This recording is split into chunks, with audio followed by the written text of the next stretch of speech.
Ooh. Oh boy. Back here again. Once again, in this void of YouTube with the Onyx Void. And today, we're getting into it. Today, we're starting anew. Beginning in January 1st. I know I missed the New Year's thing. This is a re-recording of my New Year's video. I didn't put it up, of course, because, one, it wasn't part of my schedule. Two, I already recorded a video for that sector. And, once again, it was supposed to be this video, but I just let out some pre-recorded stuff because I didn't think what I had recorded was good enough. So, I'm going over it now, again, once again. We're not going to say Happy New Year here. There's nothing to be happy about. What is there to be happy about? What are we celebrating? It was interesting to see people go and dance on Thursday with the raves and stuff. The raves were still going.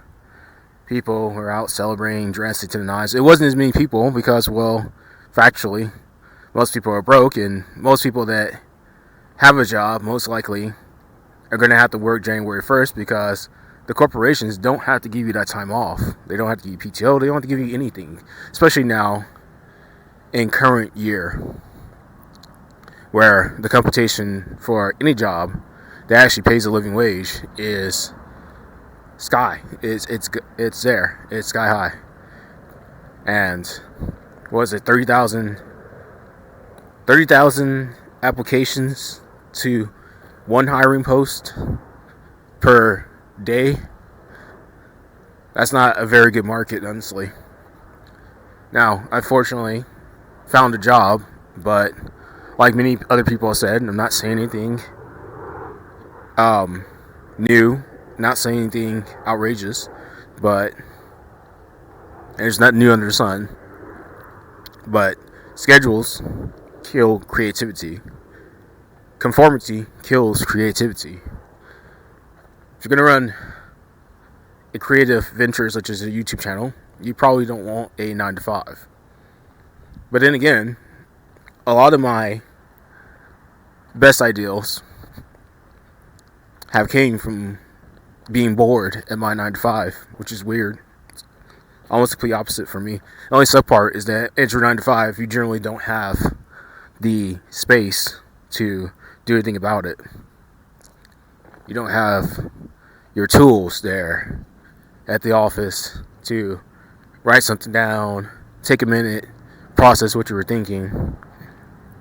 You're too busy hurrying up and waiting for whatever to happen for you to actually leave the space, because let's face it, some of your ideals are going to be inappropriate for the office, possibly counterculture to the narrative of the corporate environment. Possibly may even be a conflict of interest to the company that you're working for. We can have that. Hey, he's on the taco. So many people are starting to get these lawnmower engine, these Harbor Freight engine 200cc motorbikes, whatever, and they're just doing the thing. And that's going to lead me to the main topic of this video, but I'm going to keep rambling for a little bit longer about creativity, about the state of the world here on January, I think it's January 3rd, Sunday, I'm recording this. And the news cycle moves so quickly. One day, you're talking about the price of silver at $70 or something. And then $80.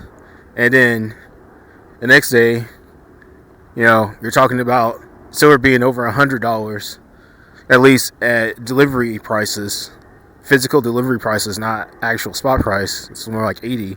And then some YouTuber, such as Stephen Graham, will say that, oh, by the time I'm talking about it, the hype will be over,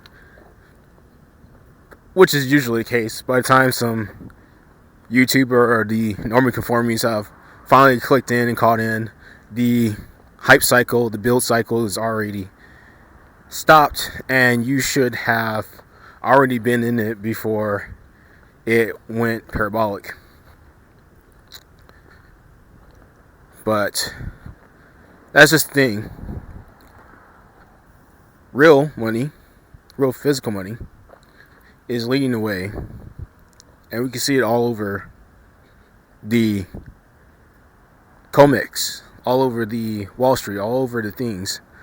All the funny money is getting drowned out, and with the funny money getting drowned out, we're starting to see the millionaires fight the billionaires. And I was going to leave this for another video, but I'm going to say it here now. The billionaires, they're hiding in their bunkers, fleeing to military bases, doing all kinds of extra stuff. They don't have to worry about the normie conformies out here coming after them. We don't have the means. I guess I should lump myself in there. We don't have the means to come after, people in bunkers and stuff. What they don't have to worry about is the people that had, something to lose. I know there's a whole adage from the WF, you'll own nothing and be happy. Well, you'll own nothing and be content because, you ain't got nothing to lose. You didn't have anything to begin with. But they weren't talking to us when they said you'll own nothing and be happy. They were talking to the sort of multi-millionaires, the people that just made it to multi-millionaire. You got 2 million, you're a multi-millionaire. Those people.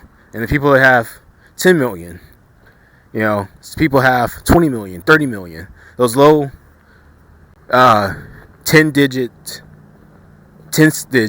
millionaires, they were talking to them. Those are the people that have something to lose. And those are the people that are going to crash all the way out. They're going to crash all the way out when they lose everything, because everything was wrapped up in this funny money. And they're going to go find the billionaires. You're already seeing it. And I read I was talking about this in the video before this one. This is the one I'm redoing. But it was one of the talking points I'm redoing. Is that the people in Iran, the merchants, were the ones that were getting hit. The regular people were already underwater.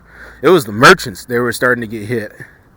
And they were starting to mess with their pockets due to inflation, of course. And the merchants shut everything down. They stopped that completely, said, no, we're not doing that. We're shutting everything down. No parking, no driving, no services, no nothing. It's all getting shut down. And they did it. And the government went ahead and bent to their will. It was only a day. It was only a day of just services being shut down. And the government went ahead and bent the knee because they knew things were going to get pretty nasty, really fast. And on this front, in America and in the USA, what's happening is the billionaires are the millionaires. The millionaires are the politicians that were getting kickbacks from the billionaires, from the angel investors, from all these other funny money people. And now the bill is due. And the millionaires are losing their shirts. The millionaires are starting to ask, the millionaire politicians are starting to ask the questions. They're starting to get heat on them, like, what's going on? Why isn't my money flowing, back into my system? The millionaires, politicians, are giving the side eye to Visa and MasterCard real bad right now. And that is what's happening in the state of the world. Now, once again, it's no conformities. We're going to work. We're just living our best lives, or at least trying to. And we have these things called vehicles, cars. We want to just go to work and make a living. But the vehicles now, anything anything post 2010ish that's when it really got bad. It really started getting to the point where they were making vehicles that weren't supposed to last. Disposable vehicles. And I seen it myself as I started tearing down other people's vehicles where they had plastic intakes that were eventually going to crack and warp. And those plastic intakes were also connected to the coolant systems, radiator hoses and stuff. And I was like, this is a terrible design. I said that from the beginning, especially in the V6 Mustangs of the 2010s. The Mustangs had it bad. They had that bad. The Pontiacs had plastic parts for their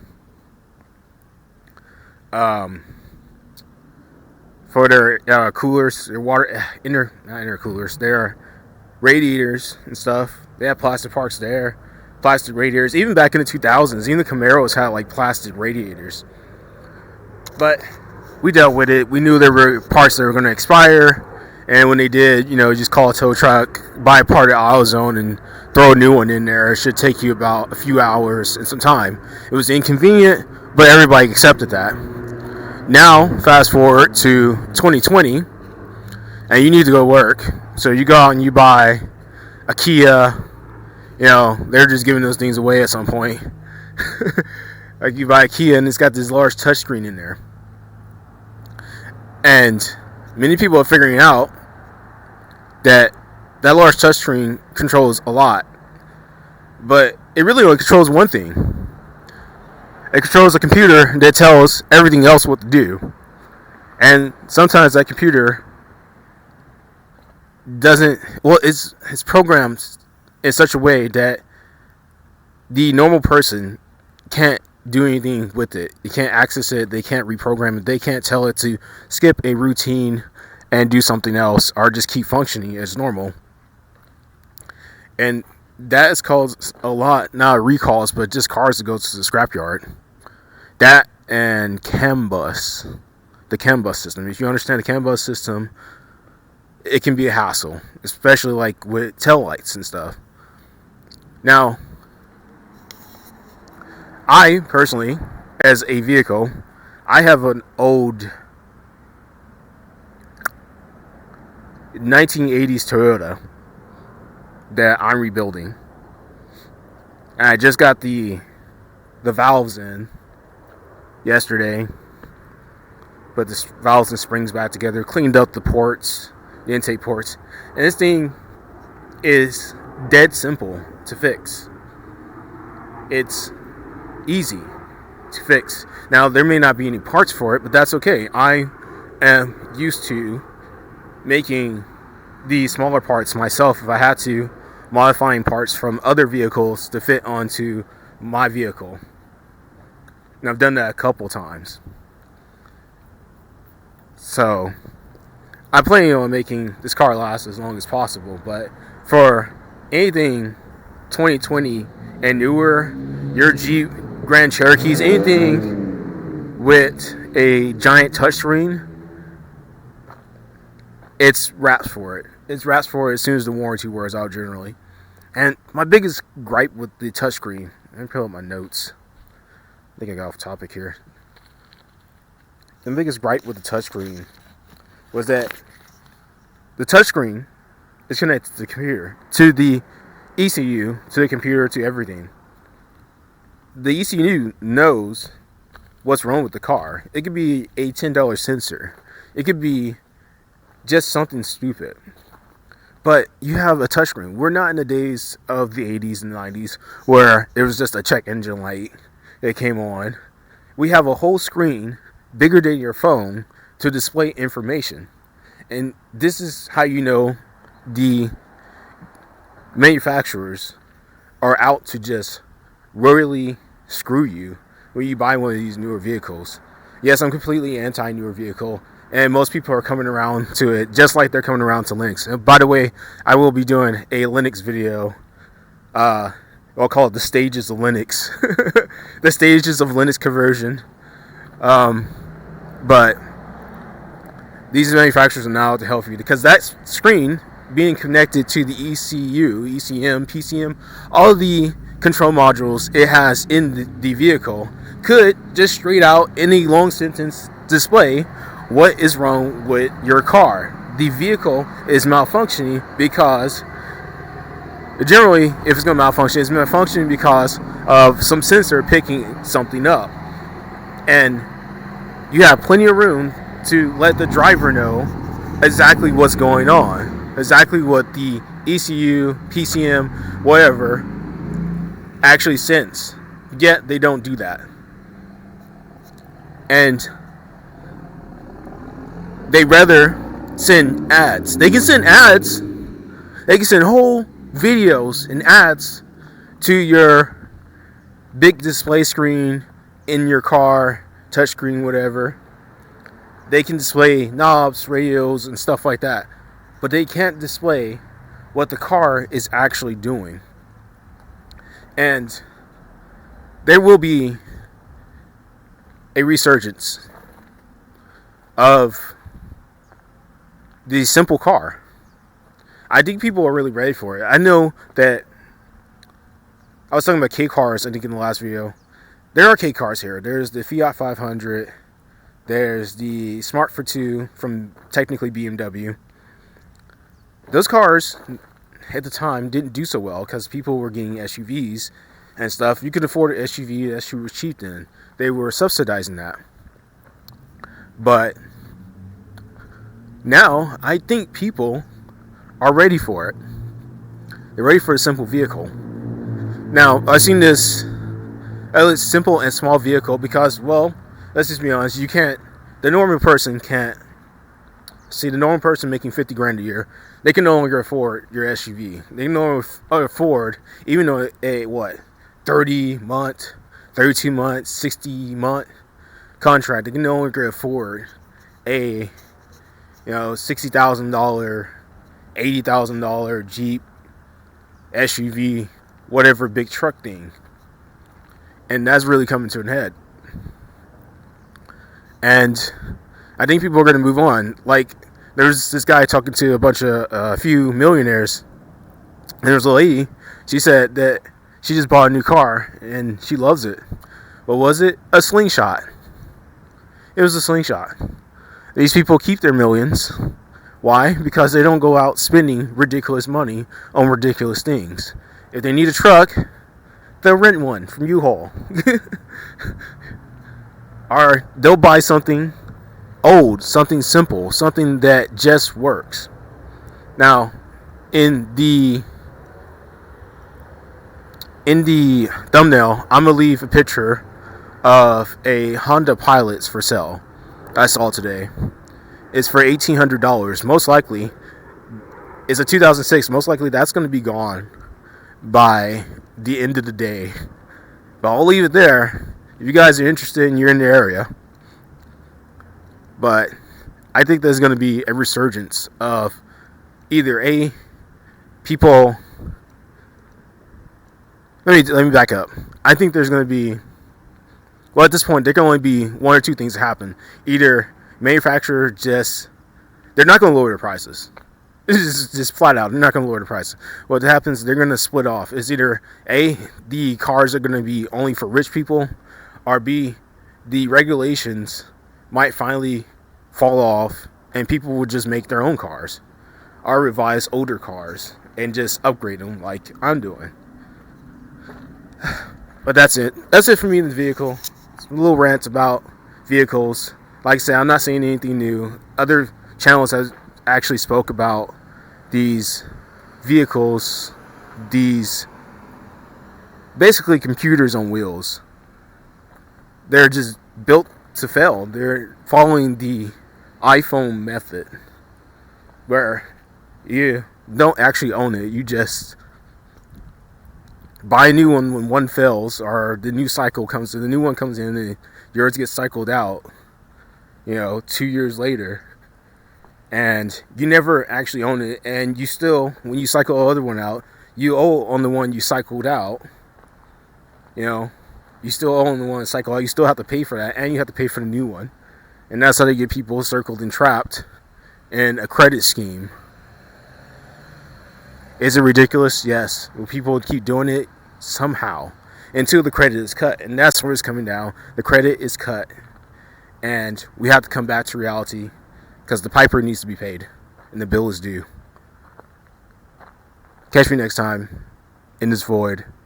Let me know if you guys are in the market to buy a new car. Or maybe you're just going to buy a squiggly diggly predator motor scooter dingalo and scoot your way to work until people come back to their senses. I'll see you guys in the next one.